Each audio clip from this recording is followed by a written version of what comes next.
When his vision clears, the Hethwu finds the Salaku Droon pressing down on his chest with a warped angular mass. Smaller fragmentations hold both his wrists and legs in place with irresistible force. Unable to move, the big amphibian looks around as best he can and notes with a harsh bitterness that he only scored a flesh wound with his shot, a slight chipping of the monster's prismatic insanity. A small clunk sounds against the Hethwu's helmet, the nozzle of the O-Series matter disruptor. Jaelintho looks to his heads-up display, and his spirits fall. His energy shield shorted out, absorbing most of the Gixinjael's lightning blast, and what's left of his armor won't be much of a defense against the monster's weapons now. Not with the nozzle pressed right to the side of his head. The huge amphibian tries to think of his options and, well, he doesn't have any. So he struggles with all his might. It is useless. The strength of the Gixinjael is beyond even the largest of his kind. The Salaku Droon activates its weapon, and the Hethwu's body convulses spastically as microwaves boil his flesh and cook his brain. His gargling screams claw at the hearts of his companions and seem to shake the very foundations of the rock around them. "Men! The slip field!" Towel calls out. "Now!" The cyborg's battle-enraged voice snaps Min out of her terrified awe. She moves closer to the entrance of the cave, farther away from the Gixinjael, and refocuses her attention on the small rectangular device in her hands. A red cone of light springs out from it, moving back and forth in the air in front of the Salaku Droon. Data scrolls across the device's display screen. Min scans the data frantically, looking for the counterwave to shut the Gixinjael's protection down. 4 of the Salaku Droon's star-like eyes focus on the Wildmrin and Nomad. Tiny lights flicker about the surface of the monster's command cube. Screaming at the top of her lungs, Heum fires off multiple plasma blasts while rushing in to somehow save Jaelintho, trapped beneath the Gixinjael's weight. The reptilian shots slip around the Salaku Droon like before, but this time the plasma blasts fly between her and Towel towards Sushila Min at the entrance of the cave.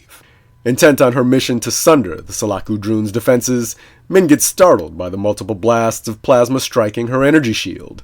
She jumps in surprise and drops the device. The cone of red light goes out. Quickly, she falls back to her knees, scolding herself for jittery nerves as she hurries to pick the device up. After a harsh rebuke of Mrin the Deceiver and a prayer to the most holy Wael to grant them grace, Min hopes beyond hope that her small clumsiness won't get them all killed. A muffled pop echoes softly amid the renewed sounds of combat. Jaelintho's body shudders briefly, then goes limp. Dark green blood oozes lazily from the exhaust vents at the top of his helmet. "Now!"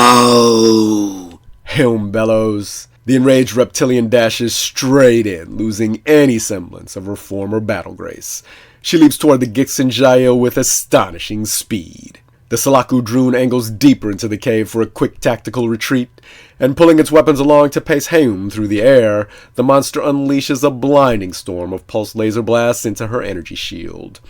Heum cuts viciously in front of her with unseeing rage while the Gixinjael clamps onto Jaelintho's foot and drags his body around in a tight circle to launch the Hethwu's lifeless corpse right into the reptilian's path. Unable to dodge in midair, Heum crashes heavily into her dead crewmate. The strength of the Gixinjael's throw, being greater than the Lenashe's momentum, drives both bodies back through the air past the cyborg towards Sushila Min. The two bodies land hard. Wind gets knocked from lungs. Heum loses consciousness. "Damn it, Min!" Towel yells. "Get that thing working!" "Keep that monster off of me and I will!" Min snaps back in a panic. "Just give me a minute!" "We don't got a minute!" Towel forgets firing his laser cannon at the Gixinjael, knowing it now to be futile. He instead raises his aim to blast the roof of the tunnel above the Salaku Droon's main massing with his weapon at full power. The focus beam of light looses a ton of rock from above. The resulting cave-in comes tumbling down with a curtain of magma from where laser liquefied solid stone. The monster slices forward to avoid an early burial. The cave-in shakes the ground and briefly eclipses all other sound. Ever thicker clouds of dust and dirt billow up and out blocked, completely obscuring the way deeper into the tunnel. The Sulaku Droon hurtles out of the earthen cloud and angles straight for Towel, with its small weapons firing on full automatic. Pulse blasts disappear into the cyborg's energy shield as boiling F-slugs splatter across his titanium plating to burn deep into his large metal frame. The multifaceted giant chops into the cyborg once again. Towel's arm swings wide from the impact, but he keeps firing, hoping to catch the Gixinjayo with a lucky shot. Luck, however, is not on his side. A few ends of the Sulaku Droon's polygonal disjunction clamp onto Towel's arm to wrestle the cyborg's laser cannon up and away, intercepting the continuous laser beam with its slip field. The shot whips around to find Sushila Min's energy shield, just as she stands back up with the little rectangular device. The avian flinches hard, but manages to keep the thing in her hands this time. Her blotchy fingers fly over its controls. The cone of red light springs back out, scanning. Hurry! Towel screams. "I got it!" she yells and punches a command key on the device with emphasis. "I got it!" The cone of red light turns green. Min looks up with an anxious hope that collapses into crushing despair as she watches the Sulaku Droon dismantle Towel with wide slashes of a sword made from some dark blue material, even as its slip field is destabilized. Min stands there in shock. Basendrod's probably dead, crumpled up in a blackened heap against the side of the tunnel. Towel's just been hacked into an oily pile of scrap, and Haim lay on the ground, groaning under Jaelin Tho's dead, armored body. "I am a wild Renin nomad," Min begins, bravely attempting to summon the strength to face the monster alone. "I am a priestess of the peak of..." The Sulaku Droon turns all its eyes to her. A searing constellation of murderous intent. Bioluminous flashes light throughout its warping in time with the rhythmic heaving of its disorienting fragmentation. Min's short beak hangs open in mid-sentence. She takes a step back, drops the device, and turns around to run in voiceless terror toward the mouth of the cave. The Sulaku Droon whips its zero blade at the retreating avian's back. The weapon flies through the tunnel as if transformed into a rotor. The air around the blade crackles when it plows through Min's energy shield to slice neatly through the armor at the top of her back. The sword pushes into her body up to the hilt. Its point drives out at an angle through the front of her chest. Min stumbles with leaden legs to stand uncertainly at the edge of the earthen fissure. The sheer drop is an arm's length away. She looks down with confusion at the dark blue blade protruding from her chest, slides her hand across the flat of it, not understanding what it is or how it got there. She takes a small step, sways forward, then back, drops to a reverse articulated knee, then tips over to fall through trickling water out of the fissure and out of sight. Vor grunts with annoyance. He'll have to find where the wild Renin nomad fell to. Zero blades are too useful and too costly to casually leave behind on a battlefield. Haim comes to slowly. Hard little fingers lightly slap the side of her face.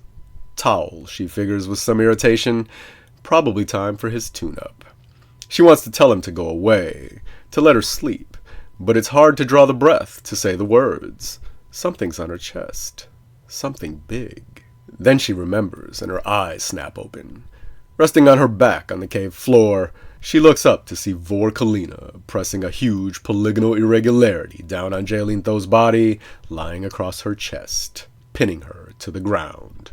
Several of the Sulaku Droon's smallest fractids pull away from her face like a scattering of hyaloid origami. Haim tenses up. The Sulaku Droon speaks. "Be at ease, creature," he says. His voice is devoid of empathy and fraught with the threat of death. "I have severed your hands and your feet from your body. You are defeated." Bioluminescent flashes crackle throughout his polyhedral form. Haim's head snaps left and right, nothing but four cauterized stumps. She groans in misery. "Focus on me!" The Gixinjayo commands. A sharp flash of light wavers in the warping pinning her down. 5 points of Vor's terribly fulgent gaze scour the Lenishay's face. His other 10 eyes he leaves to flit about in angular paths, like miniature stars tracing impossibly sharp and erratic orbits throughout the cave, ever wary of their surroundings. "Who hired you and your team for this assassination?" he demands.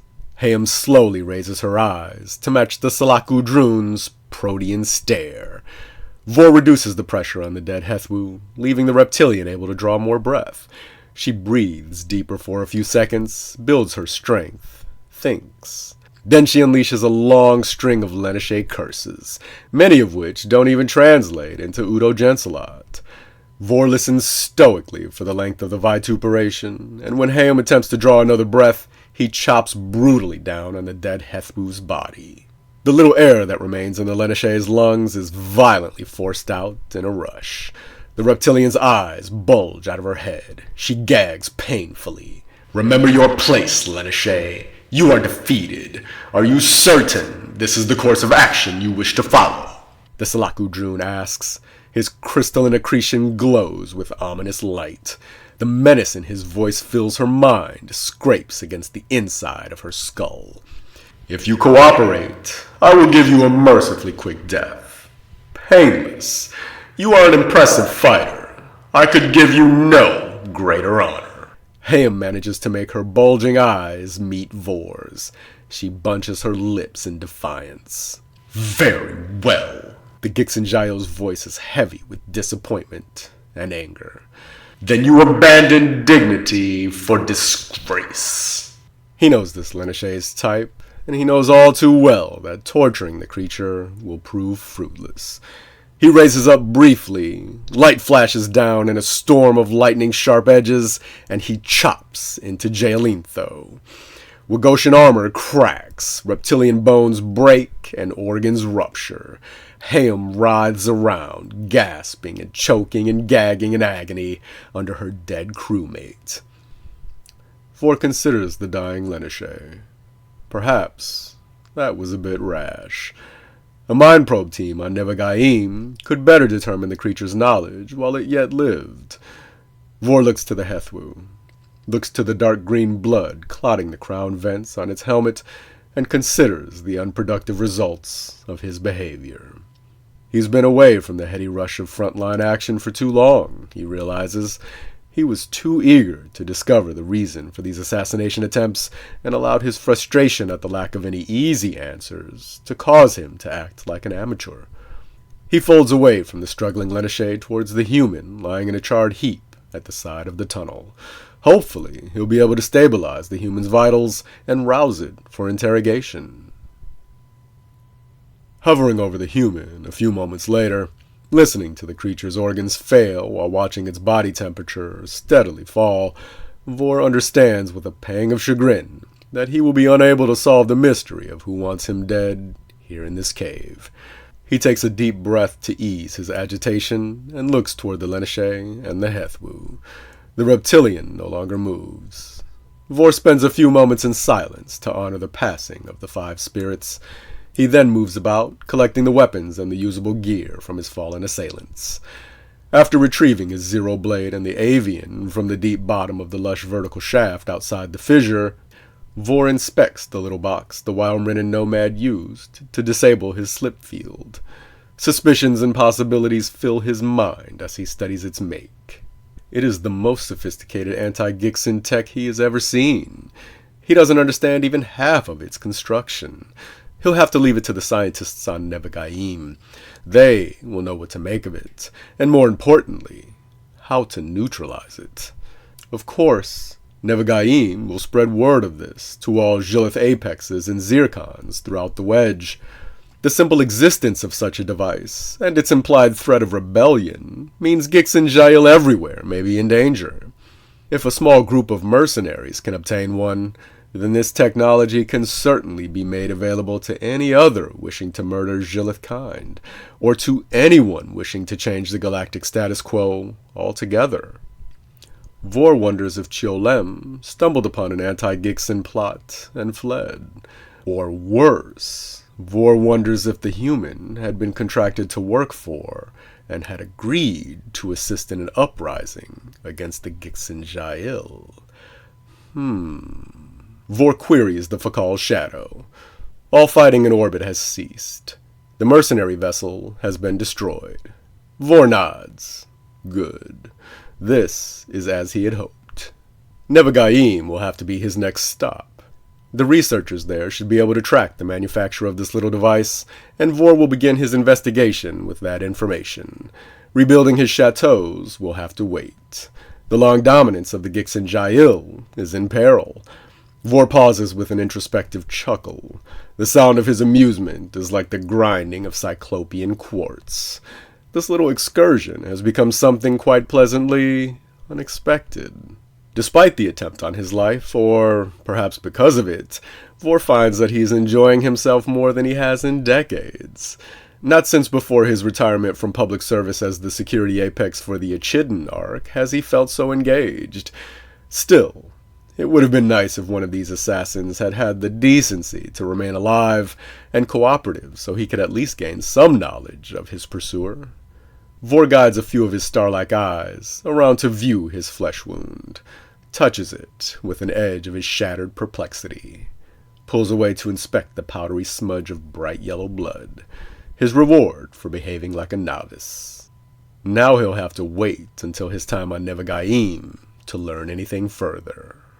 The scuff of boot on rock draws Vor's attention to an armored humanoid figure climbing down into the cavern through the curtain of water at the fissure leading outside. The creature stinks of old ship, hot anxiety, and processed foods. Another mercenary.